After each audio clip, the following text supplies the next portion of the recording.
Hi there, and welcome to Peninsula Players Presents with another installment in the history of Peninsula Players Theatre, which started in 1935.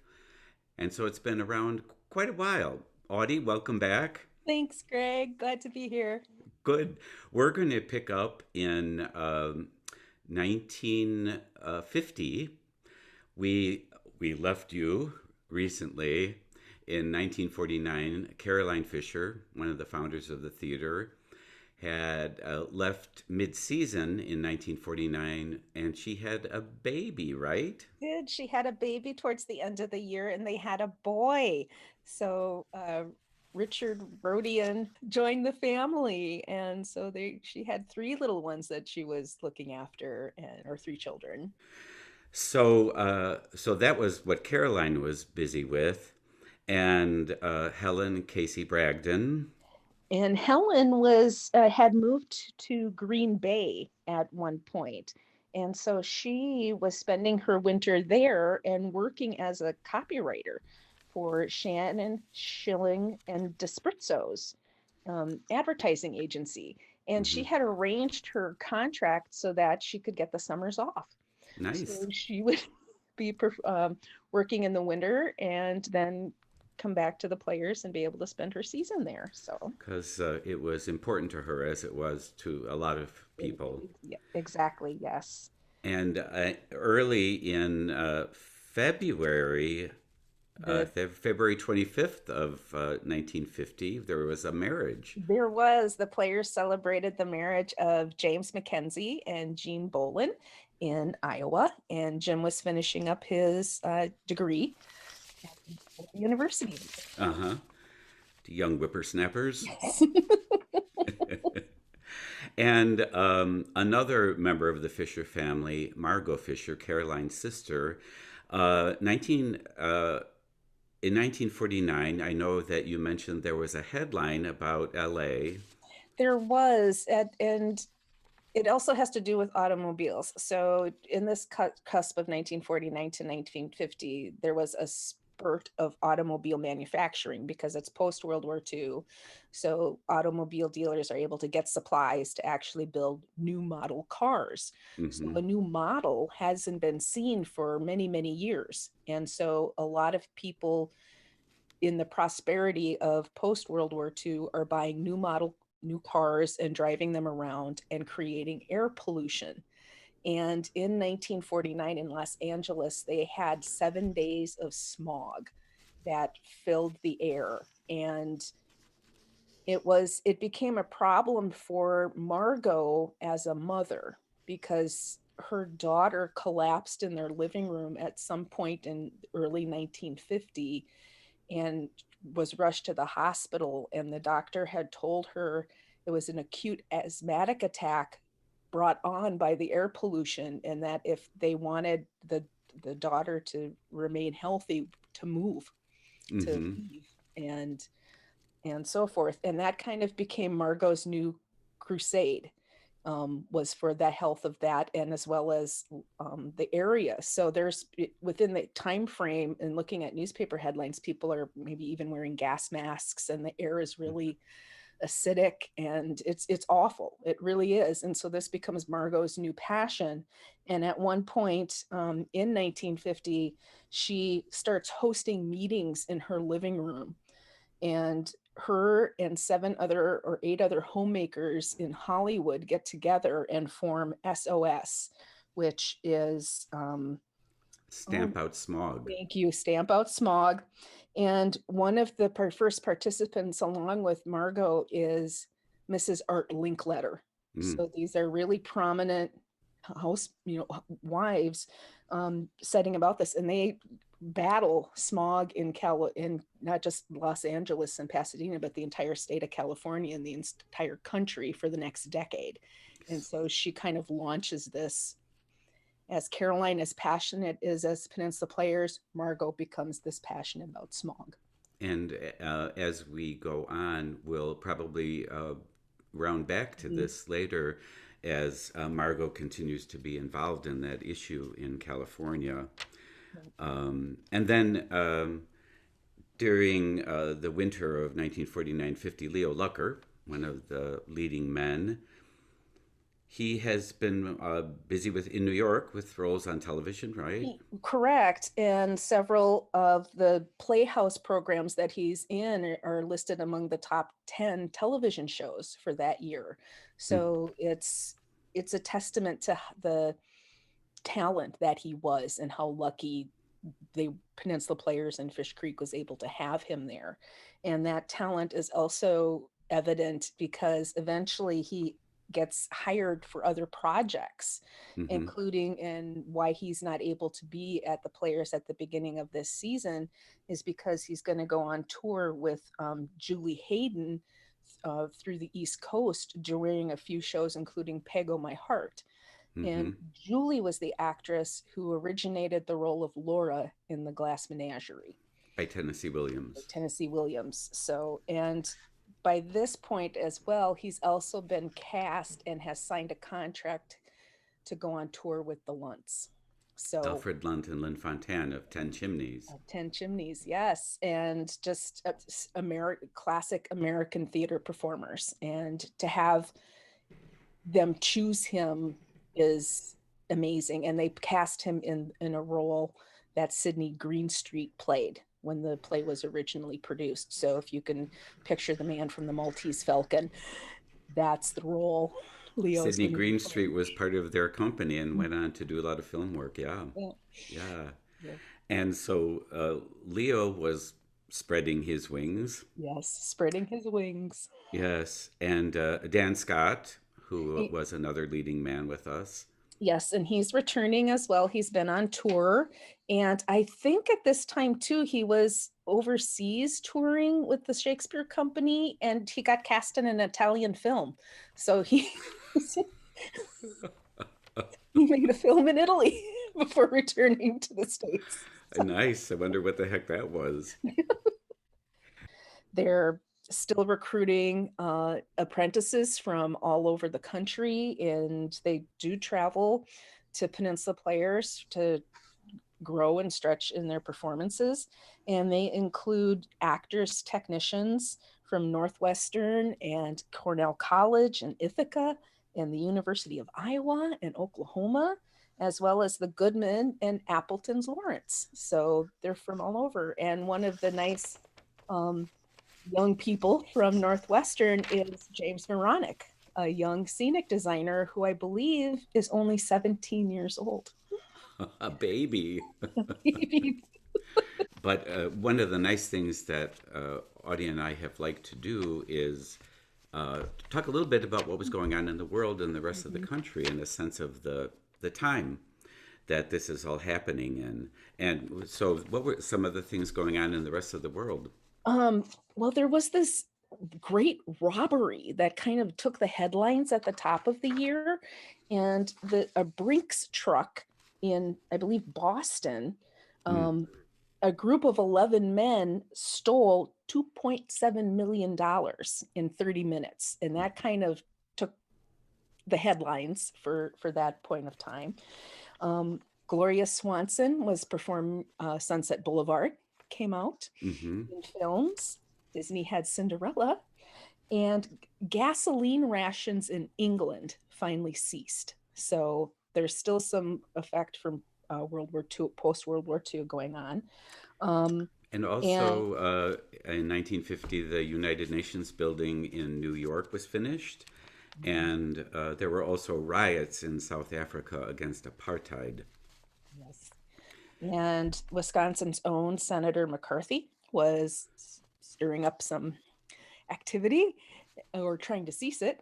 Mm. And the first TV remote control came out, and it was called, I believe, the Lazy Bones. And this is in 1950. This is in Amazing. 1950. It wasn't wireless, so it did have a cable that connected to the television, but you didn't have to get up and Uh-huh. do things. Yes, and but I had discovered that in 1950 there were about 1.5 million TV sets, and the next year there were 15 million in the country. It just exploded, Hmm. sort of like the automobiles. Just And a very interesting thing about not only about the explosion of automobiles was the growth of television in these years, like as you mentioned, 47 to about 53, and that had something to do with the suburbs. It great because those were growing as well. There was a growth within that, um, just those growing. So they didn't family homes and more the baby boomers were starting, and it just populated, which and then in turn affects entertainment Hmm. and adjusts that history, and it adjusts what people want to see or have the time to see or the funds to see. So there's all sorts of adjustments that have to occur. So instead of, for say, going downtown to see live theater, they're in the suburbs, they stay at home and they can watch television. Right, It's right there. correct.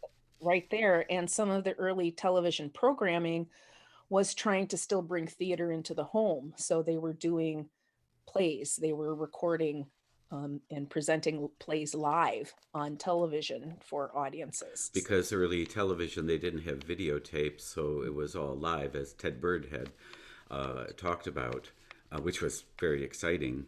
Mhm. Also, at the time on Broadway, speaking of theater, Guys and Dolls, the musical, Right. came out, as well as the show Bell, Book, and Candle, which was pretty cool. So, so as they get into preparing for the 1950 season, Papa and Mama come back. Hmm. They do.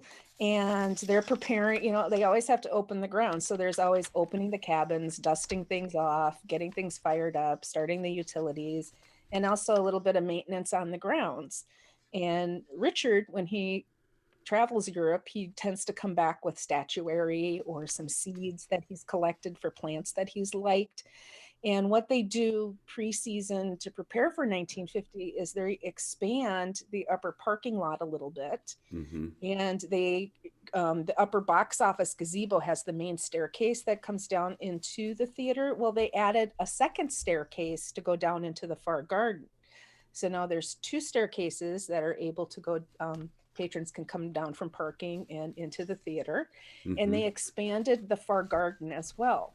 So up until this point, there was a gate with some stone pillars, and that was the end point of the garden. Hmm. And Richard spent that pre-season clearing it into a glade of wildflowers. And so he planted things that he brought back with him, or things that were native to Door County in Wisconsin Oh, as very well. nice. And you had mentioned the Mama and Papa cleaning up and opening cabins, and it's great that nowadays we have volunteers who help. We do. We have our broom squad, which thank you all very much for participating in that, because it so helps to have those 80 people plus come down every spring for, and within 4 hours, we can get done what it took Mama and Papa maybe probably 2 to 3 weeks. Right. So Richard, he announces that they're going to open with Born Yesterday, Mhm. and that show actually for the first time runs 6 nights. 6 nights. That's the first time they do a play for that long of time. And Hmm. mostly I think because it opened in June. So it was a little earlier. Hmm. Um, Open June June 29th. 29th, yeah. Yeah. And then they ran to July 4th, I believe, or a little after. And So, then Caroline is there as a business manager mhm. Yes. and And mother. she's the one woman marketing team. So she's always out and about and has her routes for handbills and goes to different communities, and she takes the kids along if she needs to, takes the Heloise along to help her and promotes the theater. And and then in the canteen they added, They added the nuisance popcorn confection sweeping the Midwest, Packer Jack. ooh, how exciting. Yes. Well, I hope it sold well. Yes. So, so we get into the 1950 season, and so the general plan is the shows run Thursday through Sunday, and then on Monday and Tuesday they bring back repeats, right? Correct. Right. Yes. And that's going to be throughout the whole season of that once they get a couple more up. So again, Richard is still and Caroline are running with the idea of going into a rep season so that Mhm. people can see more than one show if they're up there for a If- week. Correct. Right. Yes. So Born Yesterday run opens June 29th, and that has a couple new people in it. I'm new to the players. Harvey Korman. Harvey Korman is there, and Jim Moronic has some little bit parts throughout the season. And we have returning also Judy Havland, and always, of course, Casey is with us as well. And Sydney, Sydney, oh, Schertzer. Schertzer was he's Mr. William Macy, who we talked about in the last episode, encouraged him and kind of discovered him at Northwestern, where he was studying. He was working on his PhD on Henrik Ibsen, but he was performing, and Mr. Macy saw him and said, hey, you should get in charge of this group, which is almost how Harvey got there as well, because people who sat in the front row who had season tickets saw Harvey performing and said, hey, Caroline, you should bring Harvey up. So Peninsula subscribers or attendees at the Peninsula Players had seen Harvey in Chicago? In Chicago, where he was performing, I think at the Goodman. He was a student there, and he had played Hamlet. It was one of the things he had done while he was in school. And they were like, oh, you should either they approached Harvey or they approached Caroline and got the two together and just kind of said, you guys need to connect, because so in the first show in Born Yesterday, we had these new people who ended up returning. And then it was during the run of Born Yesterday, and talking about the world and what's going on, that June 25th, North Korea invaded South Korea. Right. And then and June 27th, 2 days later, the U.S. entered that conflict. Right. And then that starts all sorts of other worries again for the company in the back of their mind as to, are their young men going to be called up again, and will they be drafted? And there was one. I do believe Jim Moronic was drafted during this either this season or the next season, and had to leave the theater to go for military service. And then after Born Yesterday runs for 6 shows, then we go really into that rep again. And the next show is Burlesque.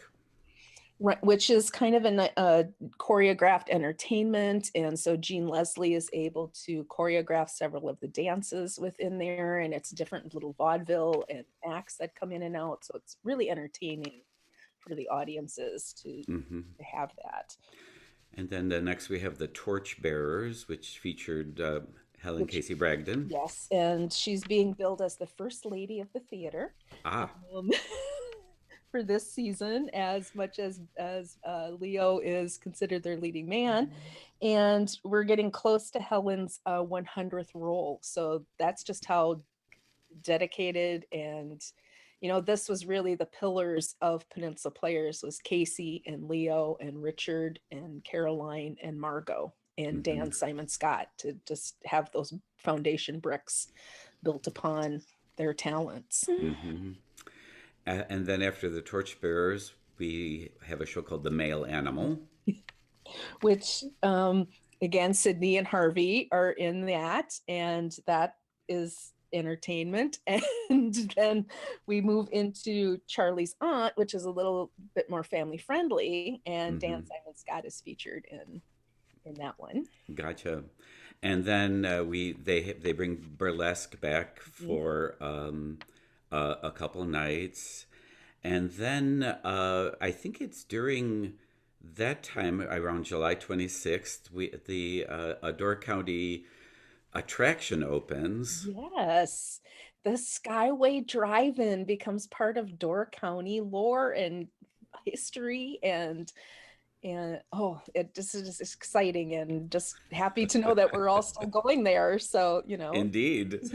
It's still running, and that started in 1950, and it's still going. Yes. And then and we're glad they're there. very And much. then next comes Harvey. And you had mentioned Judy Haviland was in that, and you had mentioned her earlier. She's someone we haven't talked about before, really. Right. And there was, as we go along, talking about like last, I think in a previous episode, we mentioned the female ingenue and the leading man. Judith started as the juvenile. So any role that was a youth, she was featured in 1946 and earlier seasons. And now she's returning from Paris. She's been to school in France at the conservatory there for a year. And after this season, she's going to go back to finish, I believe, at Northwestern, her degree. So she's still a youth, but more mature and have some more training now in returning to more younger leading lady parts. And you mentioned that her French was so good in Paris. She got cast, I believe, in The Ladies Not for Burning in Paris. So as we move forward, we're going to see Judith will be back, but she's performing in Paris and in France, just as Jean Sincere in her overseas performances also, I believe, speaks German and Mm. other languages. So they're international. Indeed. Indeed. And then around this time, also on July 29th, I think this was during the run of Harvey. After the performance of Harvey Saturday night in July, Caroline and Richard, who are always enthusiastic art supporters, hosted a benefit for the clearing. So after Harvey, the curtain came down, the entire company scrambled to reset up things, and they presented a cabaret where all the admissions were then given to the clearing. And so it Mm-hmm. was very similar to the reviews that they would do at the end of the season. And I found a little snippet here. So the project, you know, Jean Leslie and Bill Munchow performed. Jean did some dances. Helen Bragdon and Betty Jensen, excuse me, who actually was from Sturgeon Bay, a local gal performing with the players, did quartets and dances, and the Cherry Sisters performed again for the audience. And of course, Bill Munchow reprised Mona Lisa Of for them. course. So, Of course. but it's so encouraging to see all of the art that Caroline and Richard just weren't about live theater. They were about all of the arts organizations. Yes. And the clearing started the same year that Peninsula Players did in Yep, 1935. exactly. Yep. Yeah. So they were just being supportive and helping them out. So they do that cabaret and finish Harvey, and then the next show is something called the Rat Race, which I guess was a little bit away from the classics. Right. Right. And a lot of this season is. So I think Richard seeing what's happening with the popularity of television and isn't, you know, writing or, you know, picking Oedipus Rex or Salome anymore. He's picking some more things that are coming fresh off of Broadway, or the rights are just being released, or he Mm-hmm. can get special permission to do because they're about to close and they're in Wisconsin. Mm-hmm. So, Which is something that continued for years with Jim McKenzie and his connections to New York. right. Yeah. Yeah. So Richard's getting a little glimpse of that and Mm-hmm. presenting things that way. Then we had, and then Born Yesterday comes back, and Mhm. then Three Men on a Horse. Three Men on a Horse, which is about a greeting card writer who, for fun, picks racehorses, but he doesn't bet on them, but he always wins.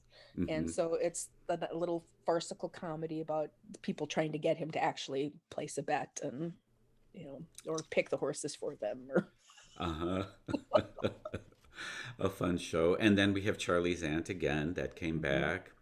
And then we moved on to Present Laughter, which was maybe not expected to be done. It was no, I think it was one of those playbill subject to be changed shows because Leo finds out he gets a little break.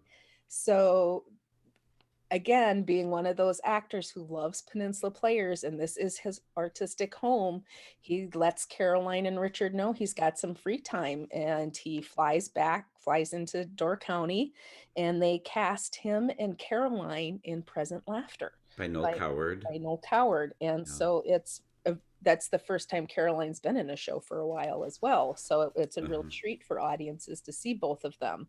And they do really well, and it performs for 2 days. It's one of their Monday, Tuesday shows. And then they go into Harvey again. And then they bring back Leo in The Man Who Came to Dinner. And in this production, the juveniles get to debut, and they first get to see Dunya and Heloise Rathbone. So Caroline's daughters. Caroline's daughters make an appearance Uh-huh. on stage. And then they bring Present Laughter back again, briefly. So they're taking advantage of Leo being there. Being there, yes. And then on September 1st to 4th, they close with another review. With their yes, and always full of different escapades, and Bill with Mona Lisa, and dance segments and sketches. And I believe there even was a satire on Sunset Boulevard and Gloria Swanson's performance. So even before Carol Burnett was doing it with to make a nose up. Yes. They were already making fun of it in Door County. So. And again, this was written by Casey and Richard, yes. And it was called Once Over Lightly. And they did, and they had 2 performances one day. So on Sunday of that Labor Day weekend, they also had a special matinee in the afternoon for families. So they were billing as their children-friendly event. So they did a performance of Charlie's Aunt at 2:30 on Sunday afternoon, so that families could attend. And nice. And so that weekend, that was the closing, I think. And I think this was the last time they closed on a Monday. Correct. Season, yes, right? And they were actually performing on Mondays, and this was the last season that they did that performance on Monday.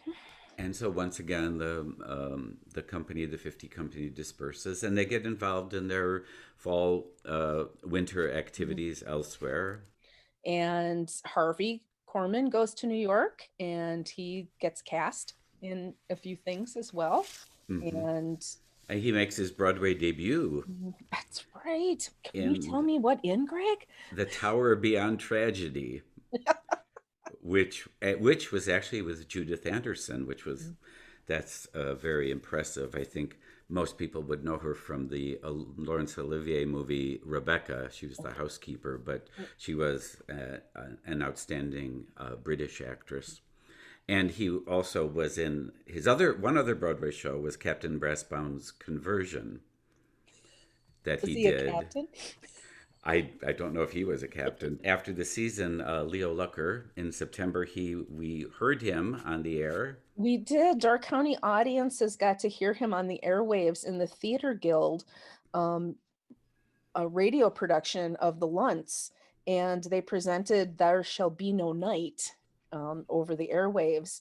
And this is where Leo portrays Uncle Waldemar, which was the role played by Sidney Greenstreet.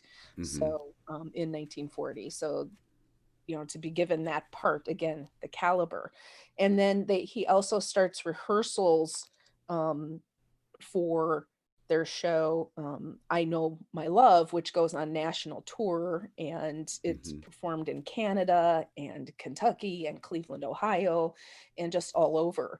And in addition, there's 2 Peninsula Players alumni on that tour. Philip Swander, who was in the previous season in Petticoat Fever, is also on tour with the Lunts and Leo in this production. And then Leo also went on to a Broadway show. He did 20th Century with Gloria Swanson, whom we've mentioned from Sunset Boulevard. And he was also in that production of 20th Century was another Oscar winner, Jose Ferrer. Yes. Ferrer, thank you. Yes. And so just the caliber of people that Leo was becoming associated with was very cool. Very cool. Yes. Yeah. Yes, and Sidney Schertzer, who was one of the newcomers Mhm. we talked about, he ended up off Broadway too in a show. He did. It's called Night Music, and by Clifford Odets. And I also discovered that Rod Steiger was also in that Oh, production that's with him. right. Yeah, Yes. Oh, and a couple more people, Gene Leslie and William Munchau. They did some touring. they did some touring and they're working together on a comedy act and they're going to go tour the Catskills. And so they're going to miss the next coming season because they're trying to establish themselves in the field in as a comedian. And Bill was kind of known for being a comedic actor. So they've put this act together and are going to perform in the Catskills at the different resorts there. And for those who know entertainment history, or for those who may not, those are the places that Carl Reiner, Mel Brooks, Jerry Lewis, Phyllis Diller all performed before becoming famous on television, including George Burns And this is in upstate New York, if you're not in familiar upstate with New York. that. Yeah, Yes. Yeah. yeah. And then the Fishers, after the 50 season, Richard went back to Europe, right? Correct. Yes, his intention was to go back to Europe, and Caroline was going back to Connecticut, I believe is where they were, or Vermont. It's one of the two. Um, Mm-hmm. and Mama and Papa travel between the two daughters to visit them throughout the winter. Margot in California, and Yep. yeah. And so then, as that was the 51 in between time. Hmm. And we get into 1951, and of course, the world is going on, and there's a lot of Yes. events that are happening there. One of the interesting ones was the 22nd Amendment to Mm. the Constitution was passed, which gave the president only 2 terms. And Julius and Ethel Rosenberg were sentenced for espionage. That was a big deal back then. And as I mentioned to Audie earlier, one of the most important events of that year was that I was born. Yes. Yes. Very stellar. We have declared that a national holiday. Exactly.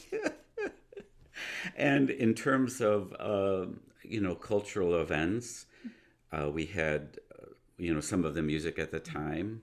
Right. And this was when Patty Page and the Tennessee Waltz was playing on the airwaves, and Rosemary Clooney and Les Paul and Tony Bennett and Perry Nat, Como and Nat King Cole. yeah, and Nat King Cole. And it was, those it's an era I like to listen to music to, so I'm very familiar with that. And Yeah. Amal and the Night Visitors, you were telling me, was something By came yeah, an out. opera, Giancarlo Menotti, that I grew up watching on television during the holidays. That was very, very popular back then. And also in October of 50, Charles Schultz. Yes, we have Charlie Brown now entering the America conscious. Yes. And speaking in the realm of writing, it was also in 51, The Catcher in the Rye, the book, and The King Mutiny. Those books came out. And there were the current films were Alice in Wonderland, Yes. Yep. Alice in Wonderland and The African Queen, thank you. and then Yes. American in Paris. Oh, there we go. Yeah. Yeah. And on Broadway, we had The King and I. And it's interesting at that time, songs from musicals were still becoming, pop songs. Yes. They were played on the radio a lot back then. Yes. Um, and so, in preparing for the 1951 season, Mama returned. Mama returned and Papa returned, and Edith Dunn, who's been with the company for several seasons now, but we haven't mentioned her. She's running the box office, Hmm. and Edith comes back, and she winters in Maine. So she comes all the way back from Maine each season to help Caroline in the office with subscription tickets and the box office and helping in that aspect and whatever. And Casey helps as well. So, Caroline has a little bit of an assistant in those two to help with that part of of the day-to-day office stuff and PR and And such. Edith, after Richard gets involved, as we'll be talking about with television and New York and Hollywood, takes over the gardens. She takes over the gardens, yep, getting them prepared and stuff. So so that's Hmm. an important to have that carryover of a staff person. And we're going into 55, 51. Caroline is there as general manager, Right, she has now the title of general manager when we start. and So she announces the opening of the offices, and then she also instigates some ticket outlet offices. she does the in addition to the Sturgeon Bay and Green Bay outlet, there is now one up in Sister Bay at Al's Restaurant. Ah, good. Oh, good. And also, I think that you had found an article in a Green Bay article that talked about equity. Yeah, it did. It was the first time I've seen it, but I believe they've always been a professional equity company. It's just the first time I'd seen it in print.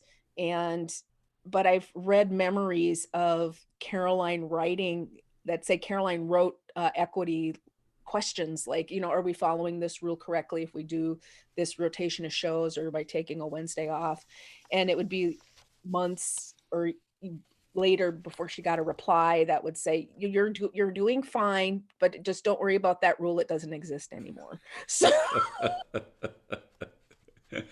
And of course, you're way out there in Wisconsin and way in the out there in woods, Wisconsin. and Yes.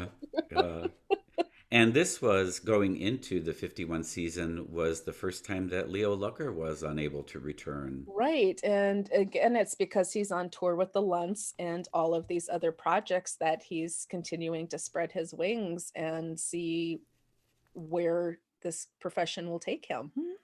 Very exciting. So we do get into the 51 season, and we open July 4th with Goodbye My Fancy. Mm-hmm. And again, they're picking shows that are popular um, or fresh off of Broadway, but they're also still doing the playbill subject to change because there's a few shows they're thinking of doing and they don't end up doing, like The Ideal Husband, The Inspector General, and Angel in the Pawn Shop were all things they were on their list of here's potential shows for the season, but they were still playing loosey goosey with For various reasons. yes. And the first show, Goodbye My Fancy, actually opened on Broadway in 48 with Sam Wanamaker. Right, correct. And so I think when they were looking at this lineup that they were looking at those types of programming because eventually within this season they're going to be doing their 100th play. So they're looking at things that kind of have carried other players to Mm-hmm. the fame and fortune. Mm-hmm. And then the next show we see is something called Clutterbuck, Which which I had to look up because I thought, what the hell? What is that? And it was a, romantic comedy that was opened on Broadway in 1949. and it just did very, very well. Mm-hmm. Exactly. And then they go to bringing all of the company into doing the next production, and it's a large one with a cast of more than 16. And they do the Petrified Forest. And Mm-hmm. and once again, they're still doing the Thursday through Sunday, and then to a show again on Monday, Tuesday. So they're still in rep. Still. Mm-hmm. And I think that just before that was the Glass Menagerie, right? Uh, yes, yes. Yes, It's with because they bring everything back and forth. So trying to put things into dates, it's crazy. it is. And so they did, yes. And that was when they did one of the performances of Glass Menagerie is when Casey hit her 100th role, and she was the mother. Uh-huh. Production, and Amanda. the gentleman caller was Dan Simon Scott. Yes. And then they did Petrified Forest, which had a large cast of 16, and then brought Glass Menagerie back Yep. again. And then they did something called Kind Lady. Which was their murder mystery for the season. So they're still doing this mix of comedy, drama, and a little thriller thrown in now and then. Yes, and then they bring back Goodbye My Fancy. Mhm. And then they do Dream Girl, which is some interesting stuff with that. That is their celebration, and that is their 100th play. So 19 founded in 1935. It's been at, you know, 100 plays. That's an amazing accomplishment for an organization. And the production they pick, again, is something that Peninsula Players alumni performed on Broadway in. So Kevin O'Shea was a member of the 1935 company. And At the so Players at the Players, and he was in the Broadway production of Dreamgirl. in So 1945. so Yeah. it kind of made sense for them to choose this production to do as their celebratory. Hmm. And they had several events around it, and even the Door County Chamber of Commerce got involved in sponsoring a resort night. So there was one night throughout this run on Friday the 3rd where all the different resort owners from the various communities came and were hosted for the evening.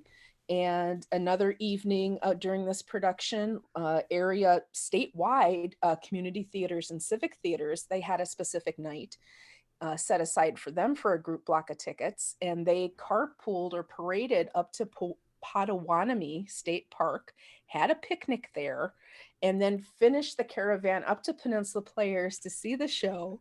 And then Richard gave them a tour backstage afterwards. Wow. So all these little events, and there was a press night that Caroline hosted, and she always was the host. So if you saw Ted Bird's interview, she was very charming, and she appreciated everyone's support. She'd escort people to their seats and just made everybody feel that they were part of the company, whether they were a vendor dropping something off to the advertiser with support and to her patrons. So Hmm. she knew how to act as a host for that. And it was also during this 100th play that they recognized some audience members. They did. They went through the history, and after the curtain call, Casey stepped out on stage and recognized Mrs. T.A. Sanderin of Sturgeon Bay, who had seen 99 out of the 100 plays. So Wow. there's a fan. Yes. And in second place was Mrs. Frank Tukowski, who Casey joked she took time to raise a family, so she didn't quite get up to 100, but she got to 98. Wow. Well, oh, good for them. Wow. That was our fans. That was yes. And in doing this research too, I was excited because I found some lists of plays that I wasn't aware we had done Hmm. because we don't have playbills for them. Hmm. Our archives are not complete. So Hmm. there are sometimes things out there that I was like, oh my gosh, okay. Um, so Yes, My Darling Daughter, Hmm. Once in a Lifetime, Hmm. a revival performance of Dreamgirl, Uh-huh. and A Streetcar Named Desire are all shows that were done in August of 1950 that I'm not sure who played who, unless I go look through newspaper articles. So And of course, we always ask if anyone's out there who has any of that stuff, please let us know. Audie would be ecstatic to I get would it. be. I would be. And so, and then at the end of the season, they do another review. They do another review, which we don't know at the time, but I believe this is the last one that is done. Hmm. And Helen and Casey work on it, and they're promoting a full pit of professional musicians. Now, Greg and I are not sure what they mean by pit because we have no idea where they put them. Huh? No, because there wasn't one. There wasn't one. We could maybe assume maybe behind them is a Maybe. full stage full Who of knows? and the one thing they do differently as well here is they close on Labor Day Sunday. So it's the Hmm. first time that they don't perform on Monday, and sets that what we now follow to this day is closing on that Sunday performance and Hmm. giving Monday as travel time for people to Right. get back. And I Right. think a lot of that was because a lot of the company at that time were either still in school or having to go back to school for their to the college campus. So Hmm. So once again, the season closes and the company disperses to various places. Um, Leo, while Lee, he wasn't there, he was still performing in New York and on Broadway, and he gets cast in Twilight Walk. and also I discovered that in Twilight Walk with Leo was one actor named Walter Matthau. That young upstart. And then also on Broadway was Paul Ballantyne was back on Broadway in a revival of St. Joan with Uta Hagen. Hmm. Yes, and Simon Scott. And Simon Scott made his first television debut, and his out of when you look at Dan Simon Scott, this was his first debut, and it was in a program called Biff Baker USA. But after that, his resume then lists more than 140 television appearances. So all these Wow. different programs, from westerns to Rockford Files to Barnaby Jones to all of those different programs. Hmm. So And speaking of television, William Muncho, he went on to do a bunch of TV also. it's great as well. So he's on a bunch of things too, and including all of those made for television theatrics that are out there.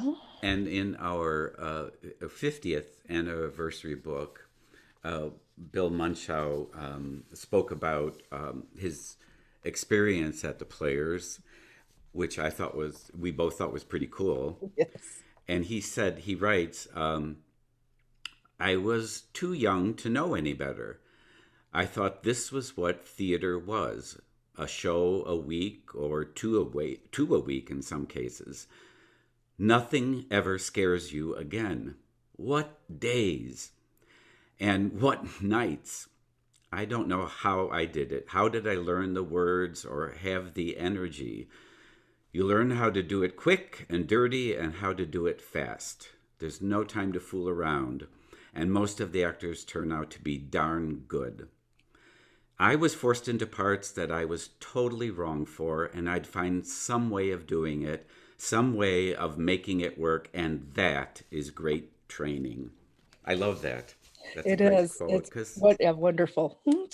that's how it still works today when we It, have a company of actors like that. it is, and it's always nice to hear that some things don't change. In the No, world of change, it's nice to know some things don't. yeah. And so, and then during the winter, Caroline, she went back east. She went back east, and that everybody again disperses for the winter. So And Richard, he starts to embark on a whole nother a adventure. whole other adventure, and I believe it starts in New York. So he does return to New York, and he gets wrapped up with one of those stars from the Catskill circuit. Uh huh. Who we will talk about next time when we get work our way toward the 52 season with some very fun stuff that Richard was involved in and a lot of people. So, again, Audie, thank you for going through that with us. Oh, thank you. I enjoy it. I hope you Yeah, guys do too. me too. And we will see you next time. Bye bye. Bye.